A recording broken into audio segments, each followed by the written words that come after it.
Yeah.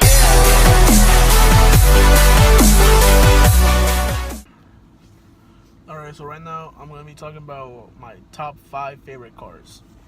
No specific order. That'll be a specific order. From least favorite to my top favorite. Now, I'm not saying like it's my least favorite. I'm just saying it's still my favorite car, but it's not my number one, you know. I'm going to start out with number 5 being the STI. Now, I feel like the STI are really good cars, you know. I've gotten some hate from my friends because I say the kind of like my favorite type of SCI that I like is kind of like the 2011, 12, you know, like kind of like what am I trying to say? Kind of like the hatchback type STI, you know, that's the STI that I like. Let me get that out of the way. That's the STI that I like the most. I just like the look of the car. The steering, you know, it's STI, you know. It's a little bit too it has too much wiggle room, if you know what I mean. And that's, people don't like that, but I personally don't really mind about it. It's a really cool car. I like and if you like, you put some good parts, you put like some forged internals and stuff, that car can become a rocket real quick, to be honest. And I like it because it's also all-wheel drive. In here in Omaha, and in the fucking winters, it gets so bad a front-wheel car drive can barely get around. Yeah, I've seen some Mustangs here pushing like 300 horsepower, and they can't even get around the snow because it's so bad. But then I see this little Subaru, this little Legacy, you know, just mosey on its way, just pass through the snow like if it was nothing. And that's why I think Subaru and the SCI in all around is a good car.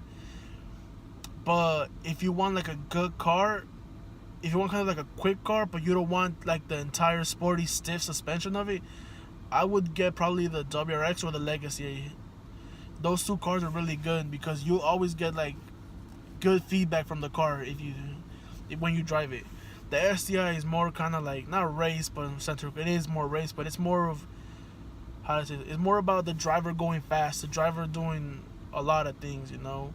And I feel like the STI is like that kind of car with that a lot of people know. Everybody knows, but not a lot of people have driven, and that's kind of crazy about it. It has like a huge rep for being like, you know, like a good ass rally car, you know. And it is all-wheel drive system is crazy on that car.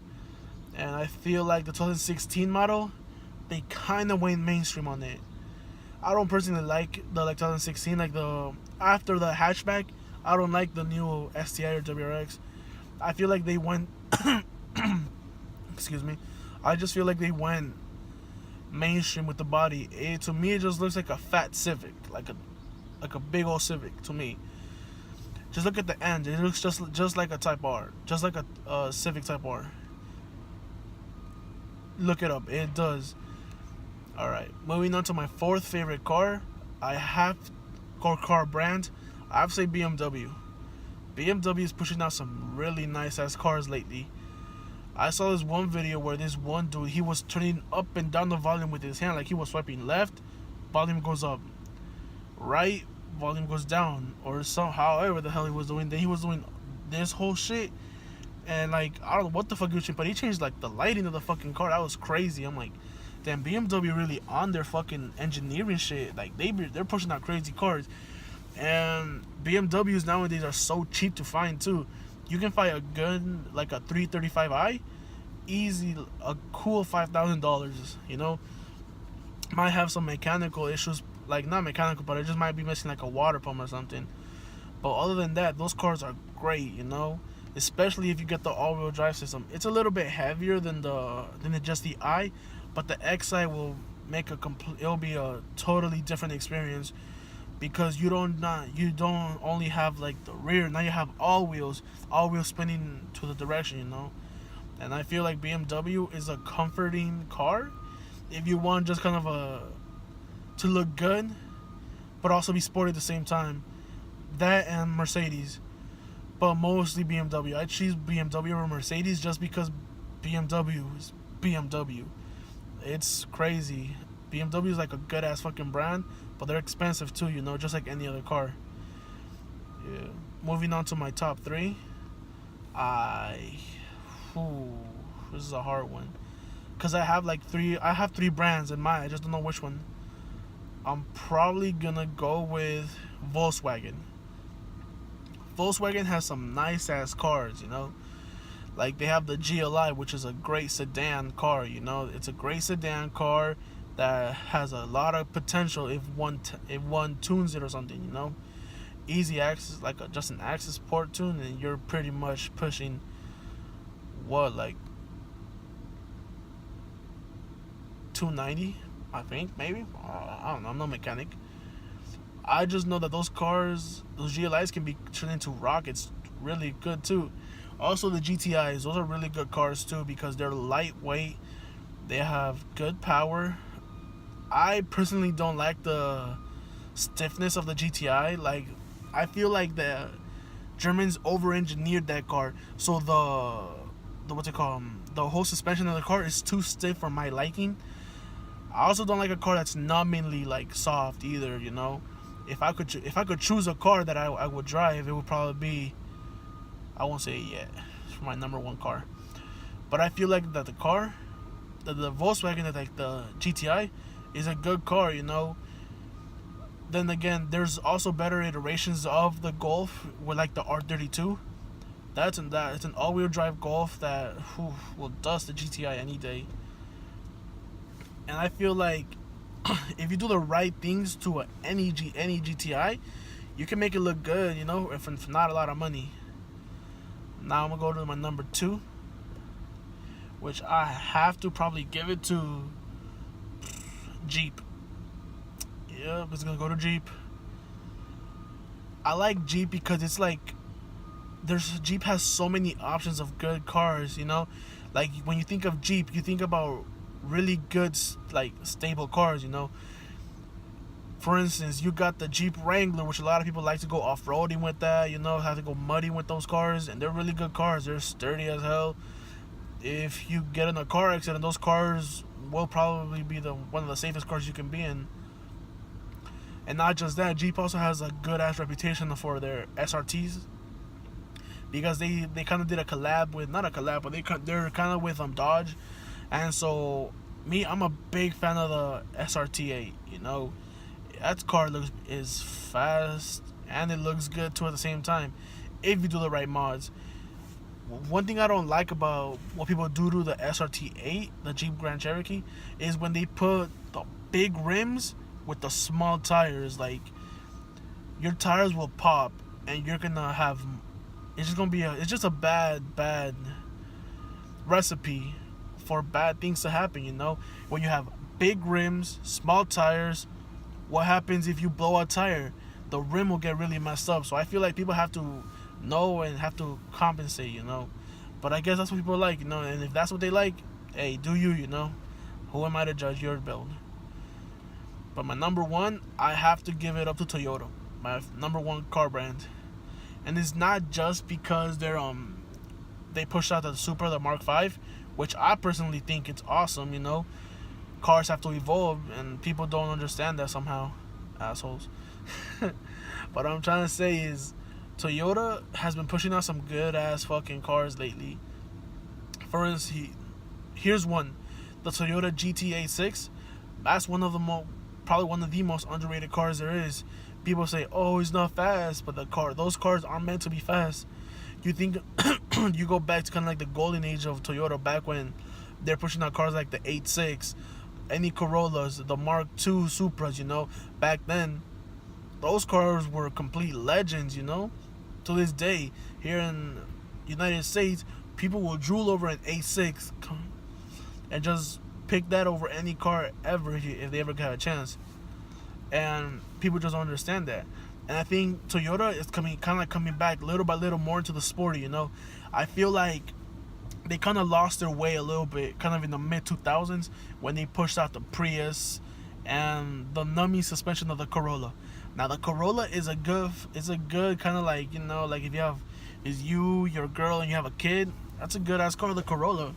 But I feel like if you want kind of sporty in the mid-2000s, you wouldn't think Toyota, you would think BMW, you would think Acura, because the Acura TLs are pretty nice, not gonna lie, but that's another story.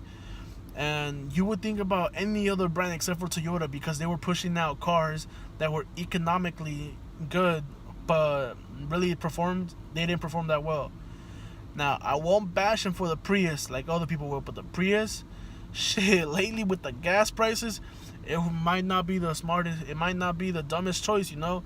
Gas prices are high, and sorry, the camera cut off. But like I was saying, the gas prices are high, and buying the Prius wouldn't be the dumbest choice you can make. That's probably the smartest choice. And not just that, but me personally, I'm still stuck on the Mark IV Supra, you know? Tell all my friends, tell any of them, ask them, hey, what's Paco's favorite car? It's Mark IV Supra. Shit. Like, honestly, I'm gonna have that car in the future. And if I ever get that car, it's gonna be the staple of this channel. Some people have the GTR, some people have their Volkswagen, some people have this, some people have that. People always tell me, Paco, why do you aim so low? I'm like my friend told me this, like, Paco, why do you aim so low in cars? I'm like, what do you mean? Bro, why aren't you aiming to buy a Lamborghini, a Bugatti, cars that are like supercars and all this shit, bro? He like, bro, I want to buy myself a Lamborghini, Bugatti, I want to buy myself a Bentley, I want to buy myself this Rolls Royce, all this thing. I'm like, bro, that's your choice, bro. Like, if you like that car, bro, go out and buy it, bro. Take out a loan, do whatever you gotta do, bro, but buy that car you want, you know? I told him, the reason why I want my car, the reason why I want the Supra, is because I love that car. I love the reputation that the Supra has. Those cars, the 2JZ, GTE, that engine, smallest mod, you don't have to do a lot to make that car push, like, you don't have to, you don't have to do a lot to that car, a lot of mods, to push out 500, 600 horsepower. You just, like, it's crazy to think, because some other cars, you have to change out the internals. You have to put on new mounts and all this other stuff. With the Supra, all you really gotta do, change a couple of parts, put a bigger turbo, probably better injectors, if anything, intercooler, and I think that's it. And you can push 500 horsepower, 400 horsepower with the smallest mods. And it's been stated and it's been documented that Supras can push out to like 600 or up to 800 on stock internals. That's how good the 2JZ is. But lately it's hard to find the 2J Supra, the Mark IV, stock and manual. It's hard as hell to find one, because you know why? People mod the hell out of that car. They make it to their own taste, so when somebody else buys it, it's kind of like it's made somebody else's taste. So you kind of have to, if you don't mind that, you can buy a 2J Supra pushing like 400 horsepower. If that's what you like, that's what you like, you know. And honestly, I wouldn't mind at all buying a built Supra already, you know, because I would love that car. I would drive it everywhere, even though it sounds dumb. And for me personally, that's why I still love the Supra even to this day. Because the Supra, the Mark V Supra, is just kind of a collaboration of two different styles, you know. You have the comfort and performance of BMW, then you have the reliability and all around just safeness of the car from Toyota. Like, if you mix those two together, you get a good ass car. I see all the memes of, oh, the Supra's a Z4, oh, the Supra's a BMW, this and that. It might be, you know, but hey, it's still worth every dime to me. I would buy one in a heartbeat if I had the money. Hell yeah. But I mean, to each their own, you know. And I want to thank you guys for listening to me. I want to say, have a great day, or a night if you're watching this at night. And I hope you guys enjoy the rest of your day or the rest of the night. Yeah, I'm still figuring out the kinks and all the things over my intro, outro. I'm gonna be getting an outro soon, an intro and an outro, but I still need to buy a laptop. So, I don't know. I'll probably get on it, try to buy one soon, or have a friend make me one for now. I don't know yet, but thank you guys for watching. Please like the video if you guys like the content here, and subscribe for more. I'll be trying to pushing out this type of videos a bit more. Alright, peace out.